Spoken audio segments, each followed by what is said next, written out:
So I'm going to bring on right now a friend of the show, a guy who's been ran for Congress. He's the real deal. He's an educator, a former city council member, and an activist. Now, if you remember, what Jim Keady is famous for is he was. Well, I'm going to let him tell you all about it. Let's bring on Jim Keady. Hi, Jim. How are you? I'm doing great, Jimmy. How are you? I'm doing good. Now, people, I'm glad to be live streaming again. So tell people your claim to fame was, well, I got to know you when you stood up to Chris Christie. Now, Chris Christie was corruptly not releasing the funds that the federal government made available to the people of New Jersey after Hurricane Sandy. So that's when I first heard about you confronted him in public. The second thing, but the first thing was that you actually were a coach at a Catholic college, and they wanted you to do some advertising for Nike, and you had a problem with that, right? Yeah, so that was back in the late 90s. I was an assistant men's soccer coach at St. John's University in New York City. At the time, we were the NCAA Division I defending national champions. We were the best team in the country. While I was coaching, I was also pursuing a master's degree in theology. And in my first class, I started writing a paper about Nike's labor practices in light of what's called Catholic social teaching. And what I found was if you wanted to pick a company that violated everything we claim to stand for as the largest Catholic university in the country, Nike was it. And at the same time, I'm learning this over in theology, how horrible Nike is and how they're exploiting mostly poor women of color. I am over in athletics being told we're signing a $3.5 million endorsement deal with Nike and you better get on board. So I tried for a year to negotiate myself out of that contract behind the scenes. Eventually, I was given an ultimatum by my head coach. You wear Nike and drop this or get out. End of story. So I held my ground and was forced to resign. I became the first, and I'm still the only athlete in the world to say no to Nike because of the sweatshop issue. And that was when that issue was first exploding into the consciousness of the American public. You had Kathy Lee Gifford got caught in her sweatshop scandal. The United Students Against Sweatshop movement was just starting to come to its birth on college campuses. I was now this instant expert because of this stand that I took. And I'm getting invited to colleges all over the country and on radio shows to talk about this. And the market fundamentalists would call into the shows or they'd be in the audiences of these lectures saying, you don't know what the hell you're talking about.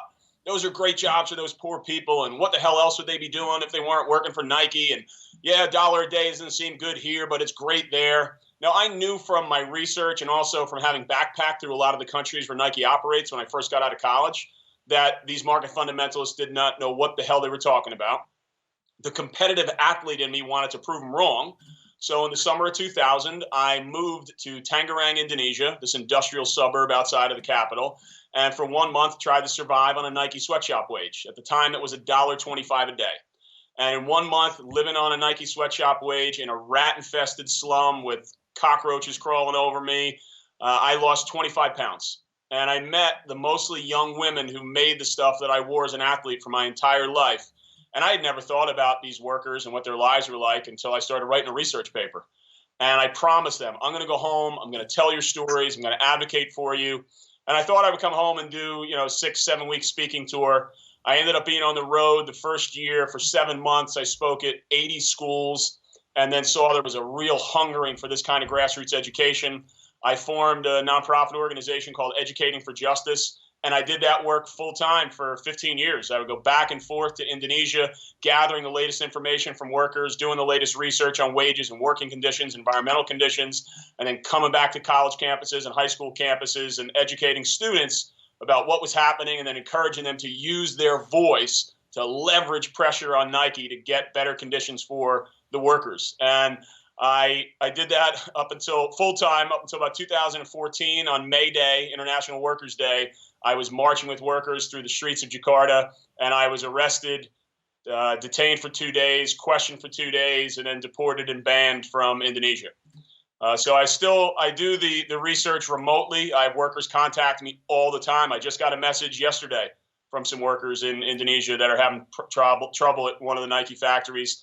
I've also gone over to Vietnam since. I can't get into Indonesia anymore. I did a clandestine mission in collaboration with Senator Sanders' office during the TPP debate to gather information about what was happening there with Nike workers, because President Obama was holding up Nike as the gold standard for what we could do with the TPP. And that was really my political radicalization was through, and I always caution students, be really careful of the paper topics that you're choosing, because mine has led me on a 22-year odyssey that has brought me to the point where I am now again running for Congress here in New Jersey's 4th District. So you ran. So first of all, it's a remarkable story. There's a guy who, what are they? I wouldn't say you put your money where your mouth is, but you put your body where your mouth is. I don't know. You went there. You lived it. I mean, it was that was a career path. I mean, I was also a professional soccer player at the time. I was a minor league pro, coaching at St. John's. Had I just, one of my best friends who was also a college coach, we, played together since we were in grammar school, called me up and was like, dude, just shut up and wear the gear, because he knew what an incredible position I was in. I was with the NCAA Division I national championship team. I could have done a grad assistantship there. I already had potentially was getting offers to be a full-time assistant at other big Division I schools. And, 22 years out, like a lot of my friends, they're, head coaches, either at the professional level or at the college level. They've got a really nice, fun, exciting life. And that was the path that I was on. And for me, my response to my buddy that day, 22 years ago, is the same that I would say today. There are way more important things in the game. And for me, defending human rights and worker rights, making sure that people can live in dignity, using the platforms that we have, leaning into the privilege that we have, whatever those privileges might be. For me, it's being a straight, white, cisgendered, able-bodied male, was a pro athlete, 2 college degrees, fraternity president, all that, leaning into that privilege and leveraging it to be a voice for people that don't always have a voice in the halls of power. Wow. Well, so you're running for New Jersey's 3rd congressional district. Now you ran Fourth. I'm sorry, fourth district. Yep. Now you ran before in 2016. I'm sorry, you ran in 20. When did you run? So in 2016, I wasn't planning on running. I'd run a state assembly race in 2015. 2016, I was going to sit it out. As excited as I was about Senator Sanders' candidacy, I was like, I will just be a grassroots activist. And then I got a call out of the blue from the DCCC asking me to jump into the race in the 3rd district, where I don't live, but my family's had a business that I now run we've had it for the last 37 years. I've been running it for the last 6. I jumped in March for a June primary. I learned a ton. I also learned that I would never want the DCCC involved in any of my congressional races moving forward, but learned an amazing amount in jumping into that race and running for a few months. I then made the decision to run in the district where I was born, where I went to grammar school, where I went to high school. I taught at 2 different high schools in this district. The majority of my family lives in this district. All the people that I grew up with and love live in this district. And I ran for the 4th district in 2018.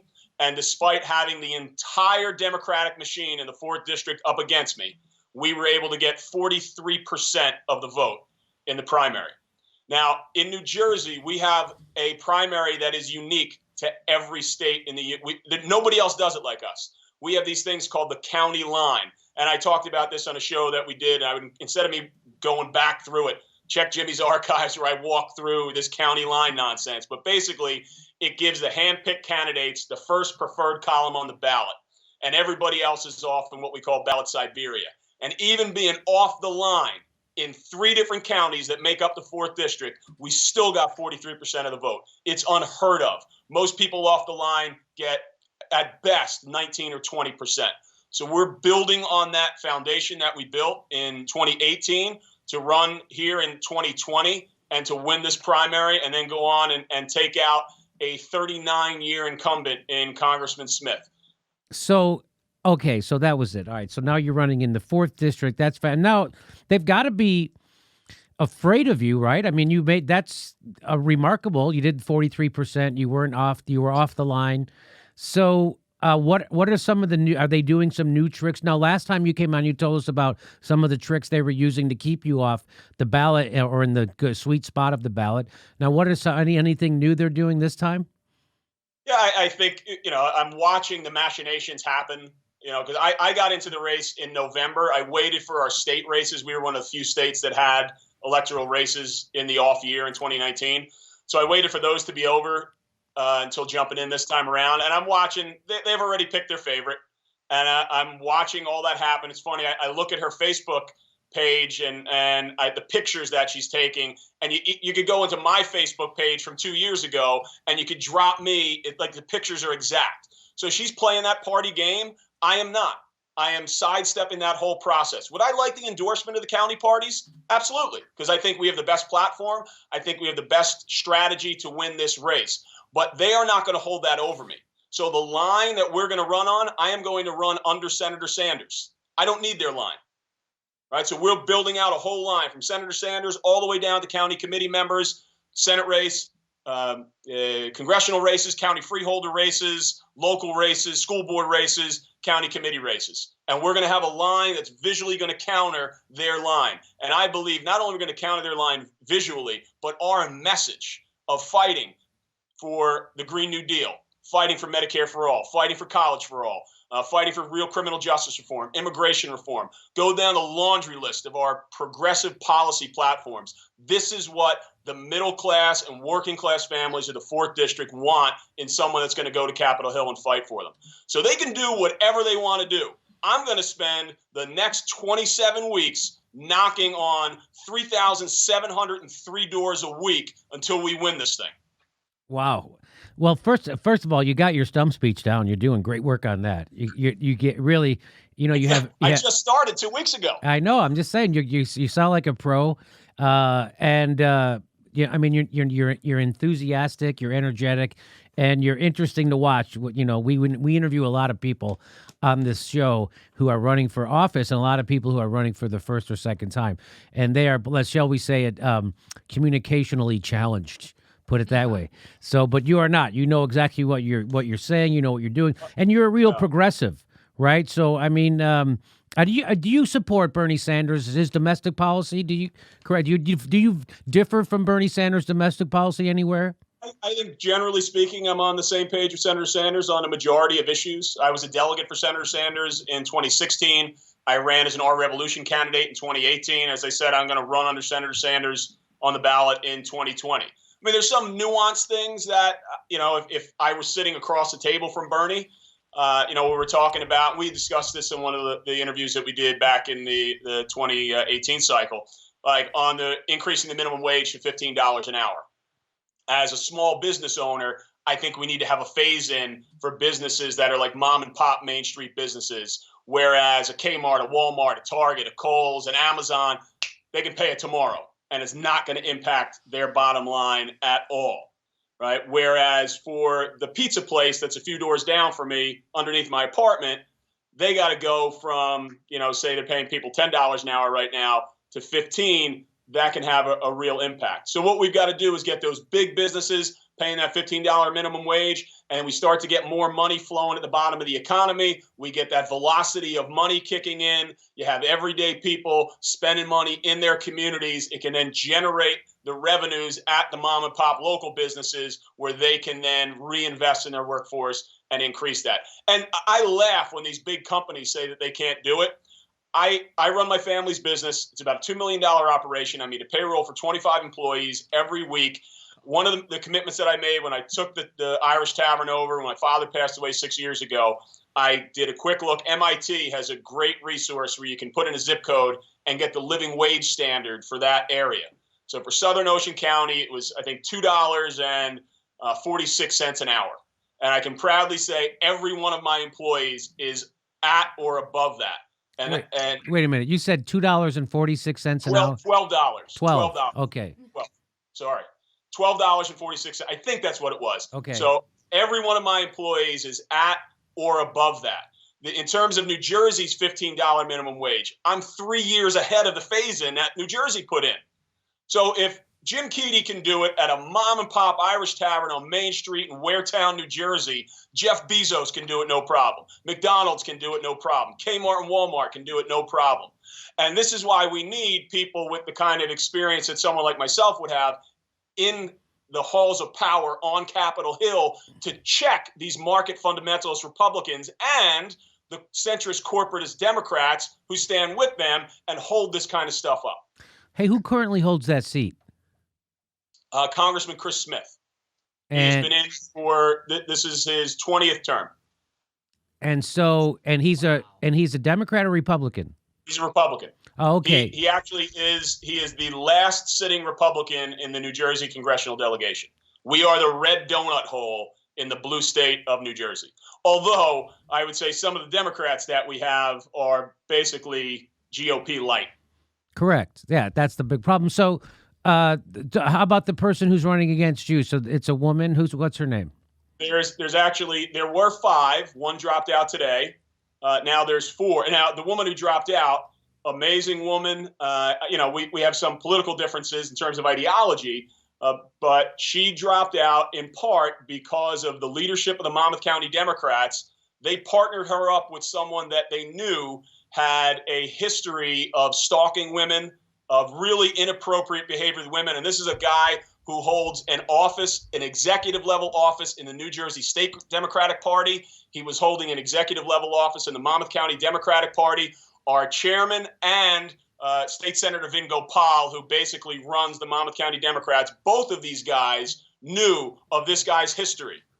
And they allowed this woman, Tiffany Kazuba, who herself is a sexual assault survivor, right, to get partnered up with this guy. And she came out today and is ending her campaign and took the gloves off.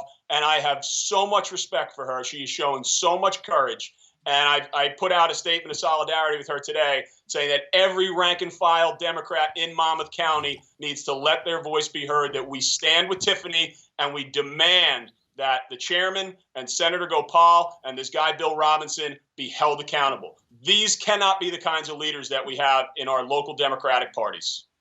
All right, former Sanders delegate and now current candidate for the New Jersey's 4th congressional district. It's Jim Keady, the guy who he knows he's been where the rubber meets the road. How about that? Is that a good one? And of course, he's a good friend of the show, a great progressive. Now, how are you being financed? Are you taking money from corporations?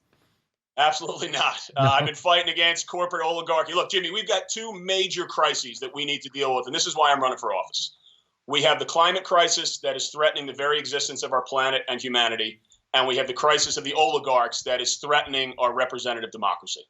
And for the last 22 years of my life, all of these different things that I've been involved with, whether it was taking on Nike and their sweatshop abuses, whether it was standing up to Chris Christie and his not helping our Sandy families, but also seeing how the climate crisis hits local communities, whether it was in New Jersey, my hometown, whether it was in Puerto Rico when I went down there after Hurricane Maria, whether it was with the 2 deployments that I just did with the Humanitarian Aid and Rescue Project, harprescue.org. Check those guys out. They're badasses, dropping into disaster zones and helping out. I did 2 deployments with them in the Bahamas immediately after Hurricane Dorian. All of these different experiences that I've had, I believe, have just brought me to a point where these are the kinds of experiences. This is the kind of voice that we need to have on Capitol Hill. And this isn't just my voice. I'm just going to be the amplifier of all the voices that are screaming out for income inequality, for reining in the big banks, for making sure that we have real criminal justice reform, making sure that we audit the Fed so that monetary policy is working for everyday people and not just for Wall Street investors. Where we're fighting to put real resources in to deal with the climate crisis. Whether that is the idea that I have is creating the Climate Corps that would be funded and staffed up just like a branch of the military, where we would have a corps that would drop into disaster zones, domestic and foreign, to help deal with these climate crisis situations. Then we would also be dealing to mitigate the what's causing the climate crisis. So we got to take on the fossil fuel companies. We got to get that big money out of our political system, right? If we don't deal with these 2 crises, climate crisis, oligarchy, all of these other issues that we're talking about, I'm not saying they don't matter, right? But they're all secondary, because if we don't save the planet, we're all done. We don't get rid of the oligarchy, our democracy's done, right? So this is why I want to encourage everybody. Our race is a unique race. It's not one, when I've been on your show before, a lot of times people put in the comments, oh, are you supported by the Justice Democrats or brand new Congress? Our race doesn't fit within their parameters of what they're looking for in a race. And I love what they're doing, but they are, for the most part, looking at really bad corporate Democrats and then running progressive Democrats against them in a primary. We don't have that situation. We've got 5 Democrats who are going to try to get the nomination here in the 4th District to go against a middle of the road at times on economic issues Republican. He's an extremist with regard to LGBTQ rights and women's reproductive rights. The guy is an unmitigated disaster. But our race doesn't necessarily fit what brand new Congress or Justice Dems are looking for. So the people that are watching this, you don't need their stamp of approval. You're hearing it directly from me. Jimmy, you're asking questions. I would encourage people to go to our website, jimkeady.com, JIMKEADY.com. Look at the platform that we're running on, and we need grassroots support. You ask where we're getting the funding from? It's from people that are going to be watching the show, giving $5, $10, $15, $20. If you can give more, that's great. But we want to send a really clear message through the campaign in the issues that we're running on, and then how we're financing the campaign, and then our grassroots door-knocking strategy, that this is how we win races like this, and then it gives us the freedom to govern with real guts so we can take on these corporate interests, deal with these crises that we have, and not be afraid looking over our shoulder going, oh, is my donor not going to write me a $2,600 check next time around because I took on the company that, is exploiting the environment or workers or whatever that they happen to work for. When is the New Jersey primary? June 2nd. Okay. All right. So Tuesday in June. So we're one of the last primaries in the country. Okay. So you got go ahead. Go ahead. You got a lot of time to get your message out. That's good. So last time it was a lot shorter race. This time you got a head start. You got 6 months, right? And I think, and you got your stump speech down. I think you had 43% last time. I think I might be friends with you when you're a congressman. That's good. I like that. I'm sure at some point I would be able to bring you down to Capitol Hill for a hearing. That would be great. I would love that. That'd be awesome. Yes. It could be perhaps. I mean, at that point, we may be in a situation where independent media is getting so hammered by the powers that be that we would need to have. And I say this with seriousness, Jim. These are the kinds of things that I do want to be able to do as a congressperson. We're watching. We've got new voices in there. We've got AOC and the squad, and just with a handful of progressives who are not tethered to corporate money or to the Democratic establishment, we see the hell they are able to raise. And I mean that in the most positive of ways, right? They are asking questions that people should have been asking, but were afraid to because they're afraid of how their donors are going to feel about it, right? Yes. And what we need to do is get more people in there asking those critical questions. The squad, Senator Sanders, amazing, support him 100%. They need reinforcements. And if people who are watching this, your viewers, say, wow, that's the kind of voice that I want on Capitol Hill, even though I don't live in the 4th District, but that's the kind of voice that we need on Capitol Hill fighting for us and things we're passionate about.